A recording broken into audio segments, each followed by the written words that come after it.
Shooting stock photos is one of the best ways to make money in photography.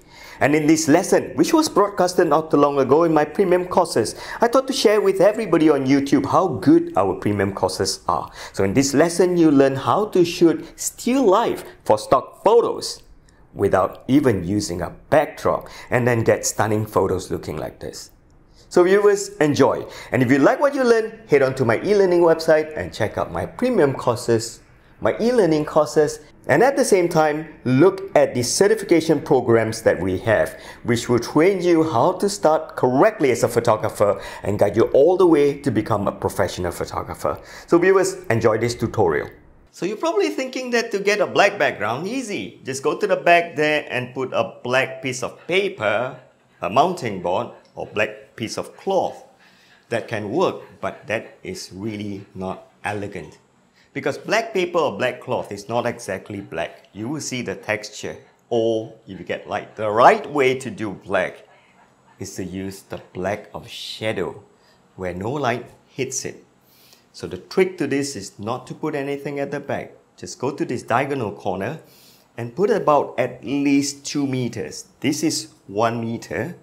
So I'm going to take the fork and spoon and move this as far as I can from the background. This is good enough. This is slightly less than 2 meters.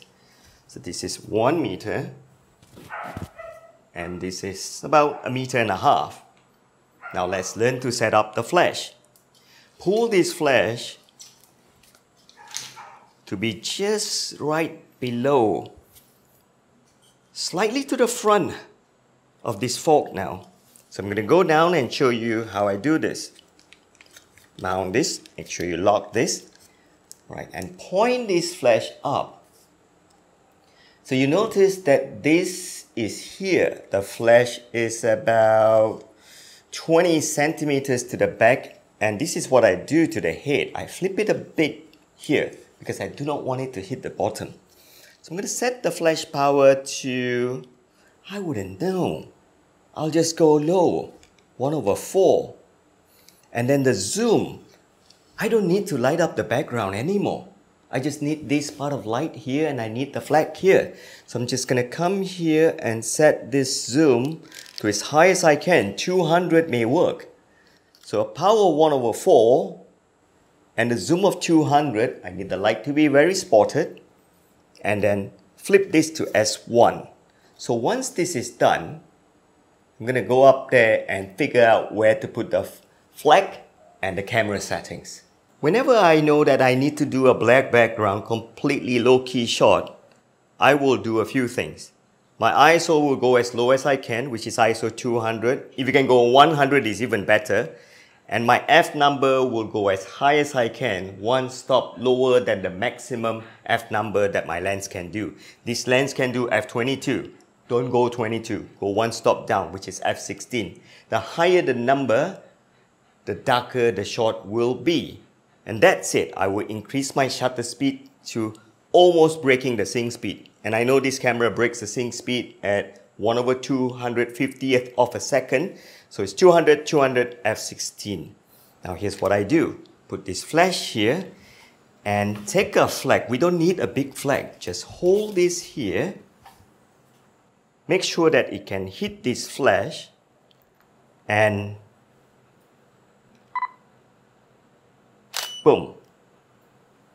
Wow. Take a look at this shot. The specular highlight on the fork is beautiful, but there's barely enough of light hitting the tomato now. So I would say, looking at the histogram, yep, we are underexposed by at least 1 stop. So how do you solve this problem? Simple. I just go to my flash. I'm already at F16. I can drop this down to F11. That's one way. Or I can increase my ISO from 200 to 400. That's an increase by 1 stop. Or I can go down to the flash and add 1 more stop. It's shooting at 1/4 now. I can increase it to half power. But let's do the lazy one. F11. 1/200, ISO 200. Oh! F number doesn't solve the problem. As you can see, I'm spraying light onto the background. So you know what I'm going to do? I'm going to come down here and increase the flash power while I increase back my F number to F16. So instead of meddling with the F number, I'm going to go down and increase the flash power and make sure that I don't spray so much light at the bottom. Let's try this.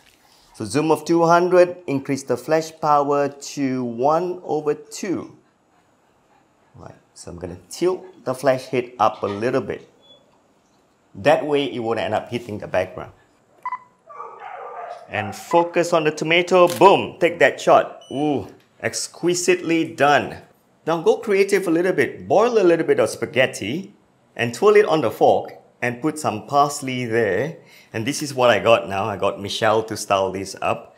Now, here's something quite interesting I want to show you. The height of the flash makes a difference. So the power and everything else is the same. I'm going to flip this to the top, position this like so. I'm going to come to the front. Settings are all still the same. ISO 200, shutter speed 200, F16. And going to show you the relative height between the flash to the spaghetti on the fork. Here's the thing I want you to try. Increase the height just a little bit. This is about 50 centimeters difference. Now, come to the back, flag it, make sure you see that the fork has the specular highlight reflection. I can't focus, so I need to use my close-up filter. I couldn't focus because I was holding the flag and not far enough. Slap on a 4 times close-up filter. A 3 times would do as well. This will allow me to shoot closer. So the flag is here now. Focus. Boom. So you notice what happens is that when the flash is just too near, it's going to create flares like this. So the trick is not to have the flash too near. But I'm going to show you something interesting. Lowering the height would give you a different effect now. So I'm just going to lower it a little bit so that you can learn what happens when I do this. Flip the head to the back too. So you're starting to see that there's a little bit of a bloom, of a flare, purple color at the back. Well, if you like something like that, then go ahead. Put your flash nearer to the spaghetti. But if you want perfect black, the trick is to have the flash as low as you can get. And this is gonna be better.